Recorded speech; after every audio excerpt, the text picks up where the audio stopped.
Hi, everyone. Welcome to a fresh episode. I'm excited to bring you interviews that are interesting with Flying Hub members.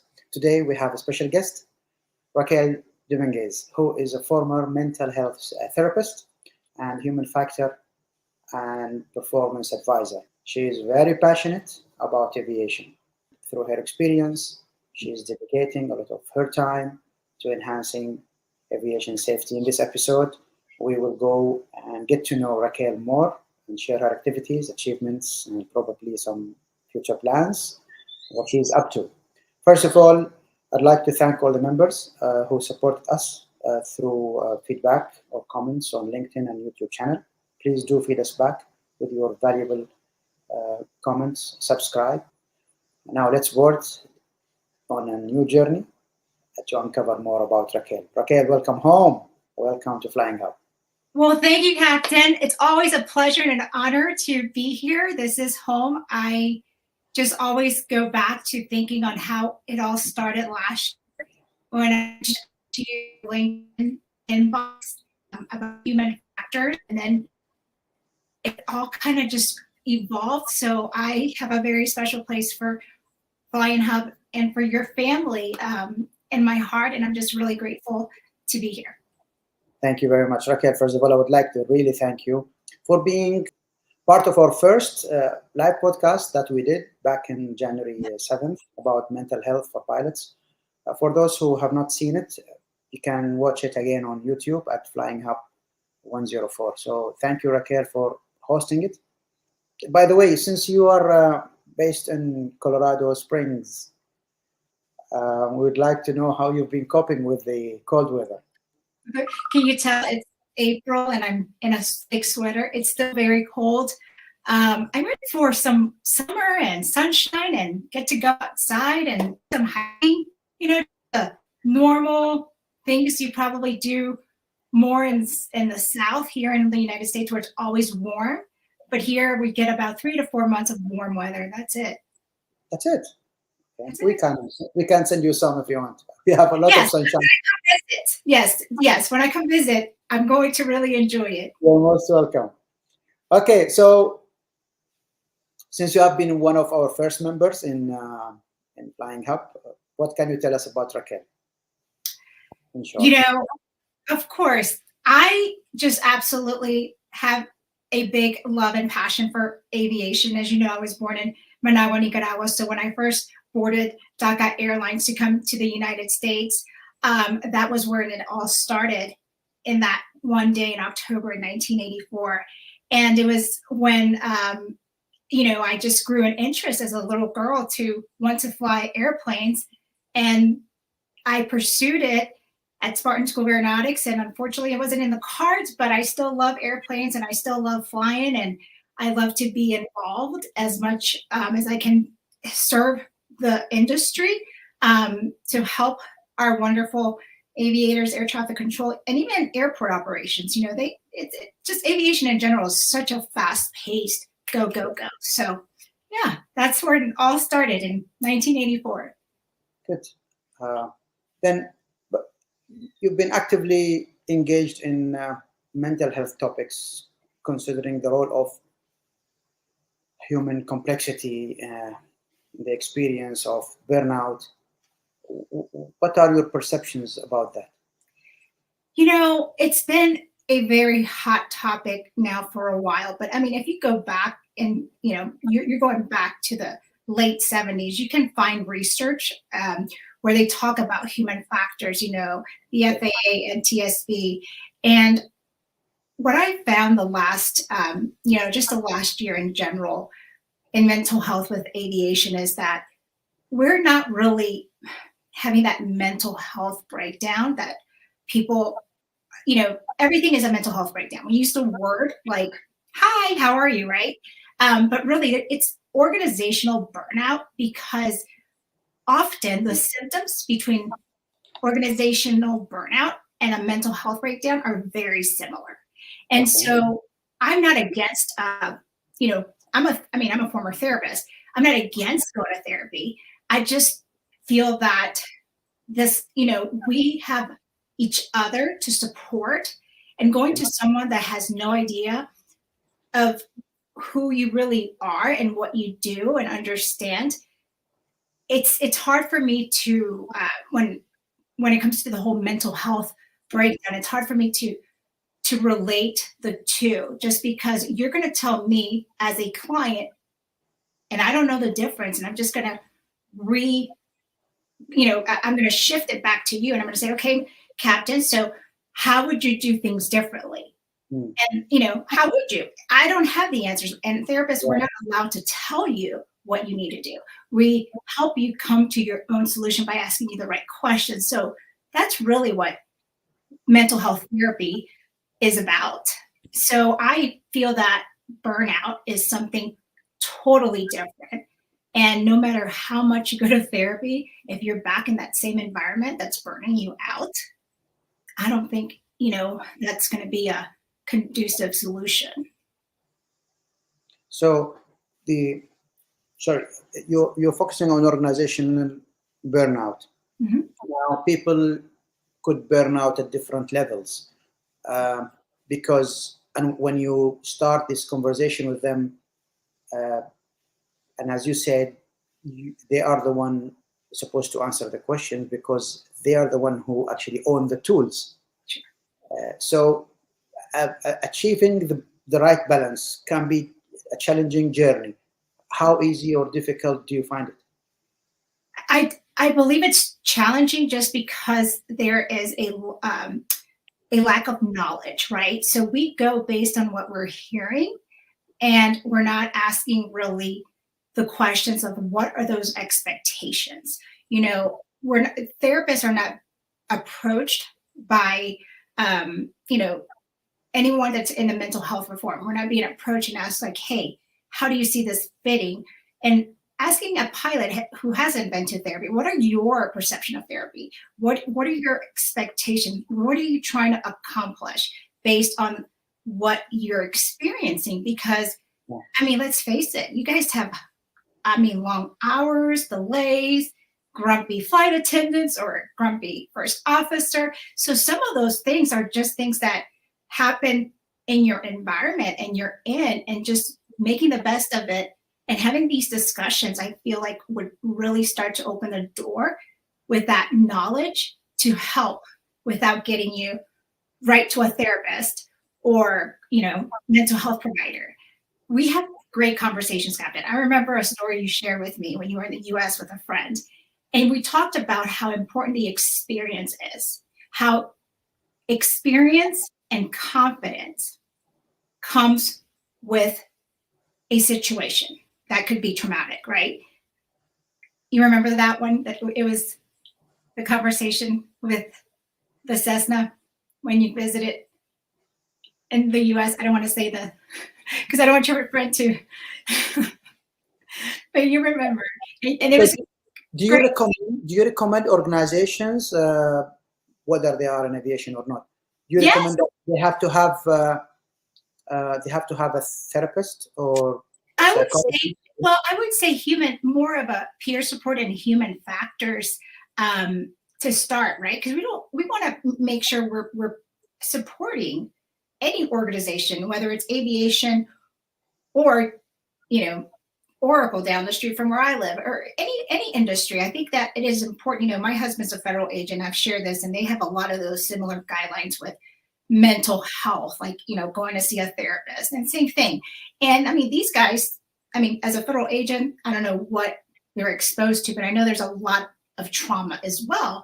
But they also have peer support groups within the organization to help them just talk about it. I don't even think that for my husband, from what I understand, it's more about having those dialogues, those discussions, like, hey, that was a hard case, a lot of,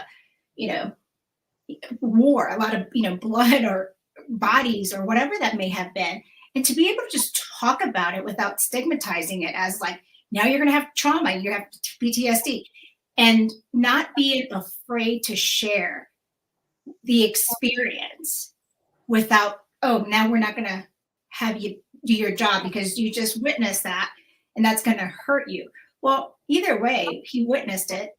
and he's still out there working. So what's the difference? You know what I mean? You witnessed it. So it's just having more conversations and having support in the organizations. I really don't believe that you have to be a licensed psychologist or clinical therapist to support anyone. With the right training and the right tools and the right support from the organization, it would be a solid program for anyone, just like they're doing here in Denver and in Florence and Colorado Springs. They're working on peer support, and it's going really well for our law enforcement and our federal agents.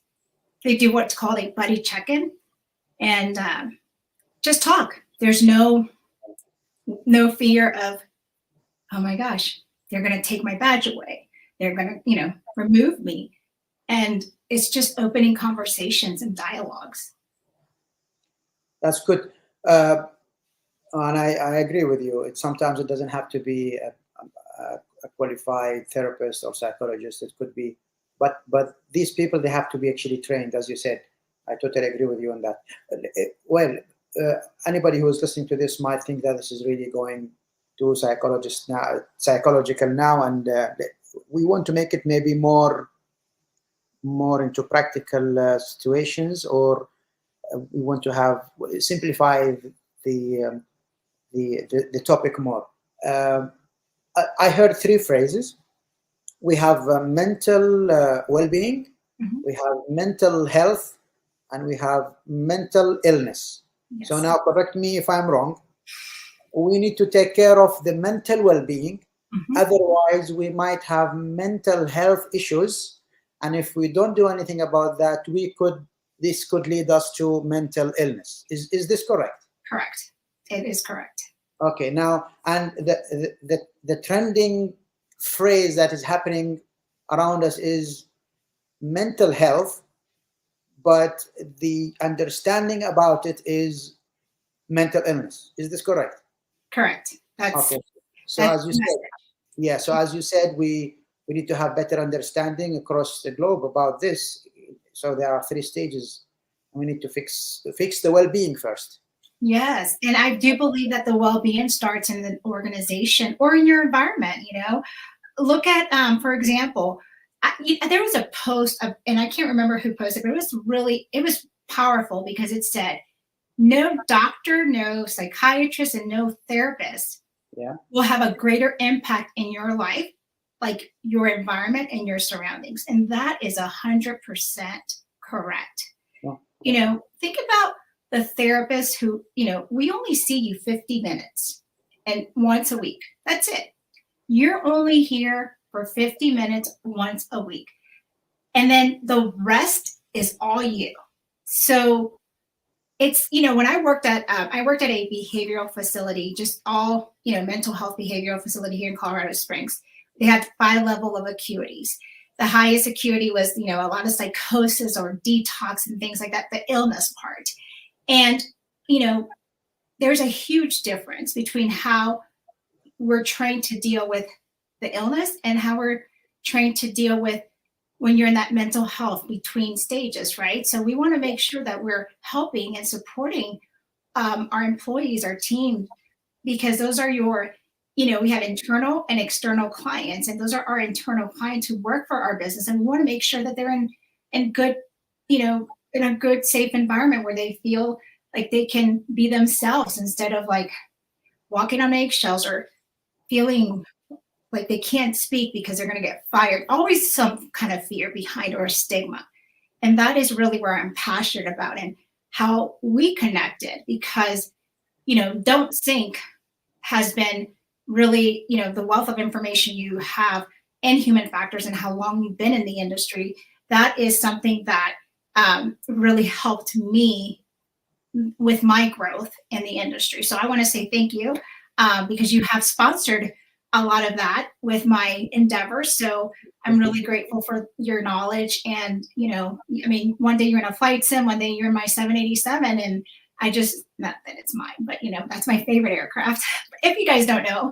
And I just want to say thank you for bringing all of the firsthand as a leader and as a captain, as a father, as a husband.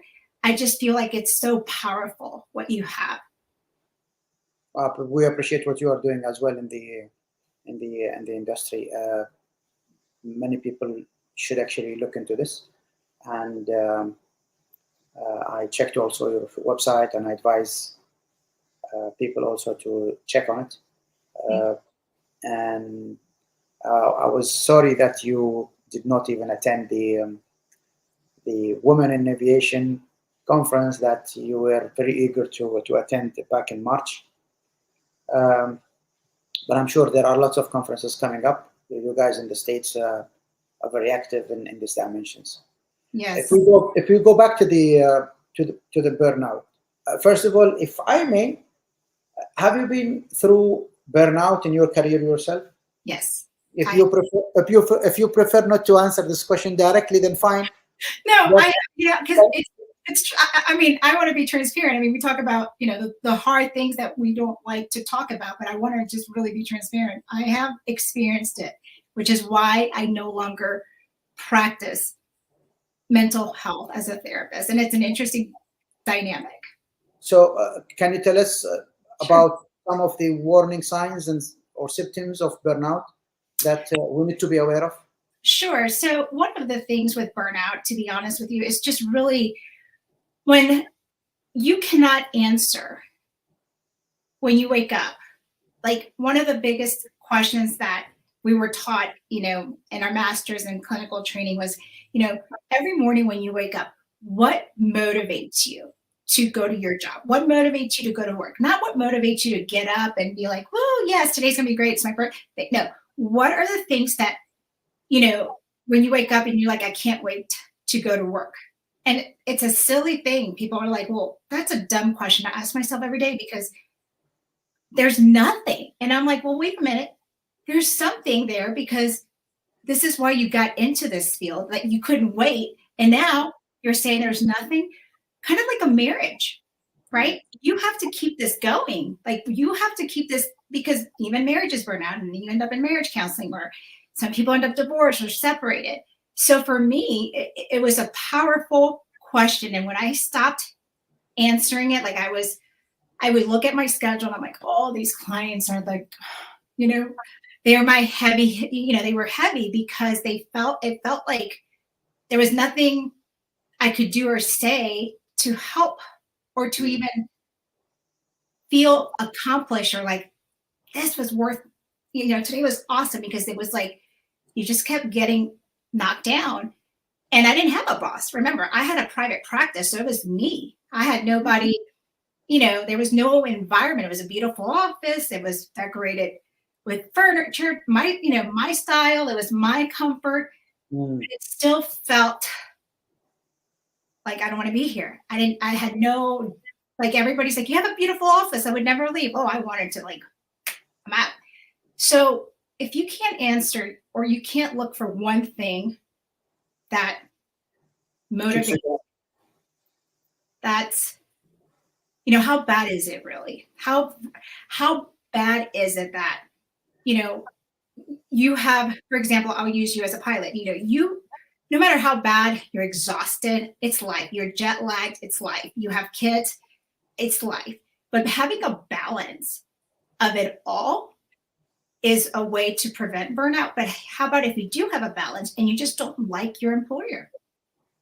You know what I mean? There's nothing you can really do until you decide to leave that employer and switch to another employer.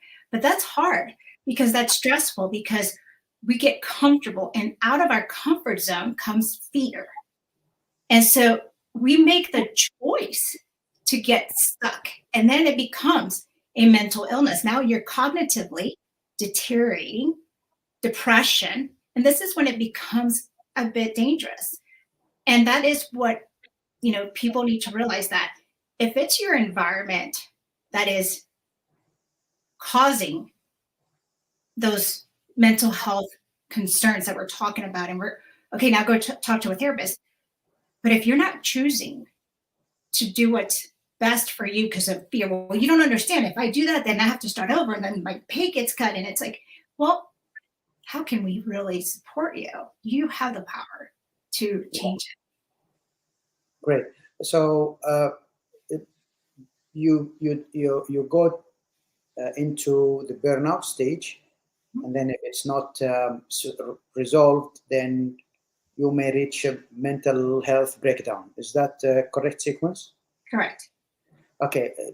Now, the differentiating between the two can be a little bit confusing. Can you help us explain the key differences on how to recognize when we are experiencing one or the other?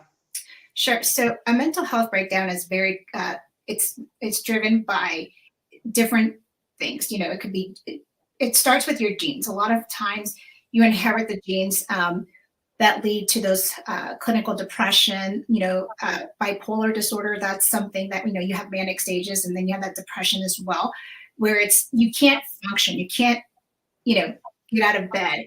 And then your job, your environment just adds to it, but it's up and it gets worse. So that's a mental health breakdown where you can't, like, you don't take a shower, you don't brush your teeth, your hair, you just don't care anymore. Like, there's nothing that I can say to you. And we have, you have to get treatment for it, medication to help you with your serotonin, just to start making those sparks in your brain go. Now, that's a mental health breakdown. And now burnout breakdown is very similar because it could be depressive. You could feel just, I don't feel like doing this, but you're functioning. And it's induced by your environment. So oftentimes people think they're having a mental health breakdown, but they're functioning, they're there cognitively, they're just exhausted, and they're just I'm done. But they're still able to work through that without shutting down. So it's very much so environmentally induced. Stress, work, kids, just the everyday challenges and not having it sorted out. All right. Thank you for that. Now, final question that could take a broader horizon. Have you noticed any cultural or societal factors that could contribute to the misunderstanding or mismanagement of burnout and mental health or breakdown? I don't know. Is the question clear? Yes. From what I'm hearing is if there's, again, the environment, society as a whole, how does that impact our mental well-being, mental health? And that's a great question. And it's so, gray because, this is just my opinion, and I want to be respectful because we have other experts and other opinions. So based on my practice and my, area of knowledge, what really impacts us the most to go to a mental health breakdown, starting with an organizational burnout, is the expectations we set for ourselves, right? We have expectations, and when those expectations are not being met or those needs are not being understood, then we start to go down the path. And what I mean by that is it's very simple. If you go, let's just say you get a new jet and they're saying, Captain, we're going to send you to Seattle to pick it up. And you're excited. Well, soon, I hope so. All right, yes. And then I'll come see you because I'm not too far from Seattle. We'll meet. And then I'll say goodbye as you take off in a 787. But, for example, these are expectations. This is just such a just basic, simple example. So you're excited, but guess what? When you come to Seattle, all these expectations you have, it's nothing. It's nothing like it, and you have weather, and now you're just stuck in Seattle for 2 weeks, and I'm just, putting all these things. There's everything that could go wrong, wrong.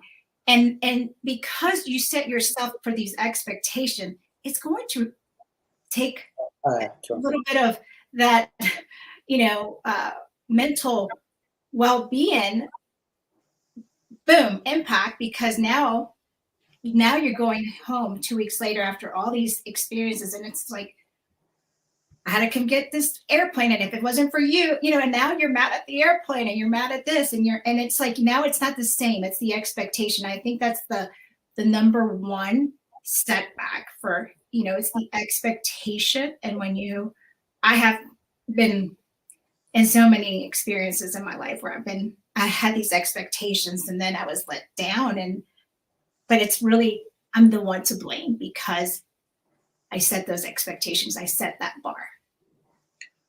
So, what is the cultural impact on the mental health? Is there any cultural impact or social impact? Does it this mental health, does it differ from a culture to another culture? Yes, absolutely. In the Hispanic culture, it's a stigma. You don't. No.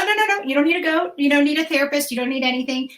You just keep going. Life. You're going to experience life. You're going to experience this. If you go back to, does it go back? You said in the Hispanic culture, it's like easygoing, but is this because of, again, back to the expectation? The expectations are not expectations of having, a reality check. When I first went to go for my master's, and I shared with my, I have, Middle Eastern family, I have a Hispanic family. They're like, you're going to be a therapist. They couldn't believe it, because they're like, we've been through so much as immigrants. We worked hard. People were not nice to us. We went through this, we went through that, and we're fine. All of us, we're just great. We're fine. And then they're like, it's our experience. It's what we experience and what we make of it. And it's all here. We have the power. So that's a big cultural thing, right? Because if you present that here to what we have right now with mental health advocacy, they're going to look at you like you guys are the problem. And then they're going to be like, no, you guys are, you can't, and so you have these cultural differences. And so that's why I do feel like it's also important to have these conversations in the workplace, because that's part of that is true. Some of those experiences is how we handle ourselves and how we process it. And that's what, we've had conversations about our, upbringing and flight school experience, and just setting those expectations that it's part of life. It's part of life experiences. Very good. Raquel, I would like to ask you finally to share with us something that probably no one knows about Raquel, something unique, something exclusive for FlyingHub. Oh, I would love to. No, this is great. Okay, so you probably don't know this, and a lot of people don't know this because I retired 7 or 8 years ago. I used to do triathlons, like Ironman. Wow. Like swimming, open water, and it was so much fun. I was, and I'll say her name because she's wonderful. And if you have a chance to check her LinkedIn out, her name is Jen Rulon. She's also retired from triathlons, but she's still very active and continuing with coaching and everything. And she had a team back then called Rulon Racing, and it was my husband and I who we had racecation. So from getting the bike on a truck 2 weeks before, the excitement, the expectations we set for ourselves. And then it was like, okay, we have to balance it out, because by the time we get there, we're going to be exhausted. So one of the most exciting ones was actually not an Ironman brand. It was San Francisco Escape from Alcatraz. That's some cold water. And those hills for the bike. Yeah. And the run. It was one of the best, one of the most challenging. And I don't know that I have the stigma anymore to even consider going back to racing. But yeah, it was fun while it lasted. Good. So you've been athlete in your muscles and athlete in your brain, giving us all this psychology tips. Thank you very much, Raquel. Thank you for joining us today at FlyingHub, and thank you for your time. Thank you so much. And I need one of those shirts. Yeah, well, sure. I think I will have my. Let's have a special merchandise for. We should. A little merch store. That's I know. Coffee cup or something. Yes. If I come to Seattle, we will meet, and then I'll give you one of these shirts. Sounds wonderful. Thank you. Thank you. We'll have a mug as well, and this is an invite for everyone who's listening out there. Thank you, Raquel. Thank you very much for your time. Thank you so much. Appreciate it. Have a wonderful weekend. Thank you. You too.